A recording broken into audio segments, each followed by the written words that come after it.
Bonjour, je suis ravi d'accueillir Guillaume Poupard et Dominique Pont, que je vais laisser se présenter afin de pouvoir leur poser des questions sur les enjeux de la cybersécurité dans le domaine de la santé. Bonjour Dominique, bonjour Guillaume, je vous laisse vous présenter. Bonjour, donc moi je suis Dominique, donc je suis DGA de DocaPost en charge des sujets de santé.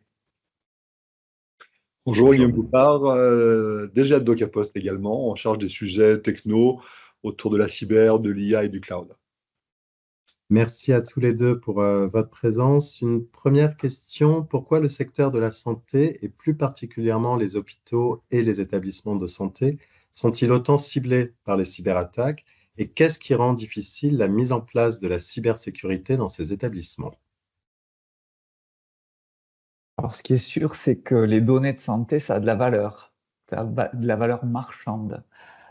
Sur le dark web, ça a de la valeur marchande parce que en fait, les données de santé donnent accès à tout un tas d'innovations qui intéressent des industriels. Ça peut être les industriels du numérique en santé, ça peut être les industriels de la pharma, donc la Big Pharma, ce qu'on appelle la MedTech, ceux qui fabriquent des dispositifs médicaux. En fait, tout ça, toute la recherche, toute l'innovation se construit sur la base d'analyse de données, et notamment de données de santé. Donc la donnée de santé, c'est une donnée qui a beaucoup de valeur, et la santé fait partie des secteurs d'activité où il y a le plus de production de données numériques, tout secteur d'activité confondu. Donc forcément, il y a une appétence. Voilà. Et ensuite, pourquoi c'est compliqué de rendre un hôpital cyber résilient? Bon, déjà, il y a une histoire de maturité. L'histoire des systèmes d'information dans les hôpitaux, ben, c'est globalement depuis une vingtaine d'années que ça s'est construit de façon pas toujours mature, avec beaucoup, beaucoup de logiciels. Un CHU, c'est entre 500 et 600 logiciels différents qui n'ont pas tous intégré voilà, des normes ou des principes de sécurité à la base, à la conception. Et donc, ce qui fait qu'il y a beaucoup de failles de sécurité. Et le deuxième point qui complexifie aussi la sécurité dans les hôpitaux, c'est qu'il y a énormément d'intervenants et des intervenants nomades, des médecins qui peuvent travailler sur plusieurs hôpitaux, plein de métiers différents qui se côtoient dans un hôpital et qui sont tous mobiles. Ce qui fait qu'il faut adresser aussi des sujets de protection des moyens d'accès à l'information qui sont plus compliqués que dans d'autres secteurs d'activité. Merci beaucoup Dominique. Une question pour Guillaume à présent. Guillaume, comment protéger efficacement les données de santé, mais sans pour autant entraver les parcours patients qui sont justement simplifiés avec le numérique? Tout l'objectif de la cybersécurité, c'est justement d'être capable d'apporter des solutions face à des menaces qui sont devenues réelles, comme le disait Dominique. Pour revenir sur ce que j'ai vécu, avant 2019, il y avait un petit peu l'impression que les hôpitaux étaient pas des cibles. Et de fait, les attaquants qu'on connaissait à l'époque ne s'intéressaient peu aux hôpitaux, ou en tout cas, s'ils le faisaient, ça ne se voyait pas. À partir de fin 2019, il y a eu beaucoup d'attaques criminelles qui se sont mis à toucher les hôpitaux, y compris pendant le Covid. Donc ça a été particulièrement sensible à ce moment-là. Et donc tout l'enjeu maintenant, c'est de faire rentrer ce monde de la santé dans la logique de protection cyber, où on retrouve différents éléments qui aujourd'hui sont bien connus et qui sont normalisés d'ailleurs dans des réglementations qui s'imposent aujourd'hui, réglementations françaises, européennes. Et l'idée, c'est de travailler sur la gouvernance. Le sujet de la sécurité de la donnée, c'est un sujet de décideur, hein, pas uniquement un sujet de technicien. De travailler sur la qualité des systèmes d'information, leur protection, la détection des attaques, de travailler également sur la sensibilisation des personnes. Tout le monde a un rôle à jouer, pas uniquement, là encore, les experts cyber. Et on l'a vu de manière remarquable pendant beaucoup d'attaques, la bonne réaction des soignants, des administratifs, des gens qui ne sont pas des experts du cyber, a été absolument cruciale pour être capable de se défendre et de revenir à une situation normale.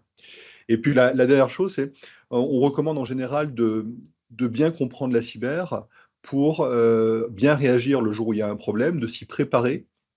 En termes technocratiques, on parle de plan de continuité d'activité, de plan de reprise d'activité. Ça peut paraître très jargonnant, mais en fait, ça revient simplement à dire que voilà, voilà, quand tout va bien, on réfléchit, on se pose. Qu'est-ce que je fais si jamais il y a une attaque? Qu'est-ce que je fais si jamais tel système d'information n'est plus disponible? Et donc, le fait d'être capable de se préparer à froid à des situations qui sont très, très traumatisantes autrement, eh ben on sait très bien qu'en pratique, ça rend les gens beaucoup plus efficaces. Et donc, préparer le pire pour qu'il ne se produise pas, ça reste un bon principe. Une question pour conclure, une question croisée. Comment la Poste Santé Autonomie et DocaPost accompagnent les acteurs du secteur de la santé? Et quels conseils vous seriez en mesure de donner aux professionnels de santé pour pouvoir justement renforcer leur cyber-résilience? Alors aujourd'hui, plusieurs hôpitaux, notamment dans les Hauts-de-France, maintenant en Bretagne et dans d'autres régions françaises, nous sollicitent pour construire des plateformes numériques de cyber-résilience, c'est-à-dire en imaginant qu'il n'y a plus du tout d'informatique dans un hôpital, plus du tout de réseau, qu'est-ce qu'on peut avoir comme système de backup qui permet de continuer à soigner? La question, c'est de ne pas perdre un patient, donc de continuer à soigner. Donc là, il y a des initiatives, une initiative dans le Nord qui s'appelle Sekisa, qui est une plateforme complètement autonome du système d'information de l'hôpital, qui permet à minima d'avoir les outils numériques de base pour continuer à soigner. Donc ça se développe beaucoup actuellement dans les hôpitaux.